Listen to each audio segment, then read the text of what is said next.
अगर आप यूपीएससी 2026 की तैयारी कर रहे हो या फिर करने के बारे में सोच रहे हो तो आप एकदम सही जगह हो, क्योंकि आज की इस वीडियो में हम देखने वाले हैं एज अ बिगिनर जिसको यूपीएससी के बारे में कुछ नहीं पता वो अपना सपना कैसे पूरा कर सकता है।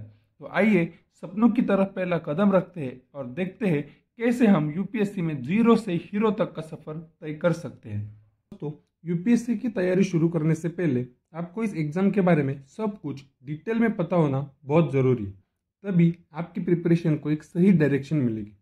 ऐसे 3 फैक्टर्स जो आपको पता होने चाहिए वो है, सबसे पहला एग्ज़ाम का पैटर्न, किस तरह एग्ज़ाम कंडक्ट होता है, कितने सब्जेक्ट होते हैं, क्वालिफाइंग सब्जेक्ट्स क्या है, एक्सेट्रा, जिससे हम आगे वीडियो में डिटेल में जानेंगे। दूसरी चीज़ जो हमें पता होनी चाहिए वो है पेपर पैटर्न, कितने पेपर है, कितने मार्क्स है, कितना टाइम मिलता है, कितने क्वेश्चंस है, नेगेटिव मार्किंग, ये सब के बारे में हमें पता होना चाहिए। इसे भी हम आगे वीडियो में जानेंगे एकदम डिटेल में।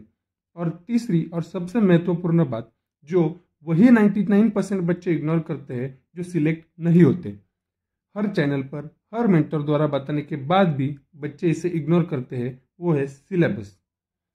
अगर आप एक सीरियस एस्पिरेंट हो, आज के आज ही सिलेबस को रट लो। यही एक चीज़ कंपटीशन में आपको पुश देगी और I am 100% sure about that. इन 3 चीज़ों को हम वन बाय वन डिटेल में देखते हैं। तो पहला है एग्ज़ाम पैटर्न। देखो, इतना तो सबको पता होगा कि यूपीएससी 3 फेजेस में एग्ज़ाम कंडक्ट करवाता है, प्रीलिम्स, मेंस एंड इंटरव्यू, और तीनों एग्ज़ाम का पैटर्न अलग अलग है। तो शुरुआत करते हैं प्रीलिम्स से। देखो, प्रीलिम्स का पैटर्न बहुत सिंपल है। 2 पेपर होते हैं। पहला जीएस, जिसमें अपने सिलेबस के सारे सब्जेक्ट होते हैं, वो हम आगे देखते हैं। और दूसरा सीसेट, इसमें भी रीजनिंग, एप्टीट्यूड जैसे कुछ सब्जेक्ट होते हैं जिसे हम सिलेबस में आगे देखेंगे। ये दोनों पेपर में मल्टीपल चॉइस क्वेश्चंस होते हैं। पेपर 1 जीएस जो है उसमें होते हैं 100 एमसीक्यू, हर क्वेश्चन को होते हैं 2 मार्क्स, मतलब टोटल हुए 200 मार्क्स का पेपर। और पेपर 2 सीसेट में होते हैं 80 एमसीक्यू, हर क्वेश्चन को 2.5 मार्क्स, तो ये भी हुए 200 मार्क्स का पेपर। क्या नेगेटिव मार्किंग होती है? बिल्कुल होती है। अगर हर गलत क्वेश्चन के लिए आपके उस क्वेश्चन के 1/3 मार्क्स कटते हैं। प्रीलिम्स के पैटर्न का सबसे इंपॉर्टेंट ट्विस्ट ये है कि सीसेट का जो पेपर है वो होता है क्वालिफाइंग। इसका मतलब क्या है? इसका मतलब ये है कि आपको सीसेट में बस पास होना है, इसकी कोई मेरिट लिस्ट नहीं होती, बस क्वालिफाई करना है और तभी आपके जीएस के मार्क्स कंसिडर किए जाएंगे। अगर आप सीसेट क्वालिफाई नहीं कर पाते तो जीएस में 200 में से 200 भी लेके आओगे तो कुछ काम के नहीं। तो क्वालिफिकेशन क्राइटेरिया क्या है? कुछ नहीं, बस 33% स्कोर करना है, मतलब 200 में से 66 मार्क्स लेके आने हैं। तो सीसेट कैसे क्वालिफाई करना है, क्या स्ट्रेटजी होनी चाहिए, ये सब हम अलग से एक वीडियो बनाएंगे, उसमें देखेंगे। तो दोस्तों, अब आपने बहुत पढ़ाई करके, मेहनत करके सीसेट भी क्वालिफाई कर लिया और जीएस में भी अच्छा खासा स्कोर कर लिया, तो आप हो जाते हो एलिजिबल मेंस के लिए। तो अब मेंस का क्या पैटर्न है? जैसे प्रीलिम्स का पेपर जो ऑब्जेक्टिव था, मतलब उसमें एमसीक्यू होते हैं, बट मेंस का पेपर जो है वो होता है सब्जेक्टिव, मतलब आपको इसमें आंसर लिखने होते हैं। ये हो गया पहला पॉइंट। दूसरा ये कि इसमें होते हैं टोटल 9 पेपर, 2 होते हैं क्वालिफाइंग, 1 होता है ऐसे, 4 होते हैं जीएस के और 2 होते हैं ऑप्शनल के। वन बाय वन देखते हैं। ये जो 2 क्वालिफाइंग पेपर है वो होते हैं लैंग्वेज के। एक लैंग्वेज कंपलसरी इंग्लिश होती है और एक आपको चूज करनी पड़ती है। ऐसे ये 2 पेपर होते हैं, इनके मार्क्स काउंट नहीं होते, बस क्वालिफाई करना है। बचे हुए 7 जिनके मार्क्स एक्चुअली काउंट किए जाते हैं। फर्स्ट ऐसे का पेपर, इसमें आपको 125 मार्क्स के 2 ऐसे लिखने हैं, मतलब टोटल हुआ 250 मार्क्स। ठीक है। 4 होते हैं जीएस के paper, GS1, GS2, GS3, GS4। इनमें भी अपने सिलेबस के सारे सब्जेक्ट होते हैं जो हम आगे देखेंगे, और हर पेपर होता है 250 मार्क्स का, मतलब टोटल हुए 1000 मार्क्स। इसके बाद आते हैं 2 ऑप्शनल के पेपर।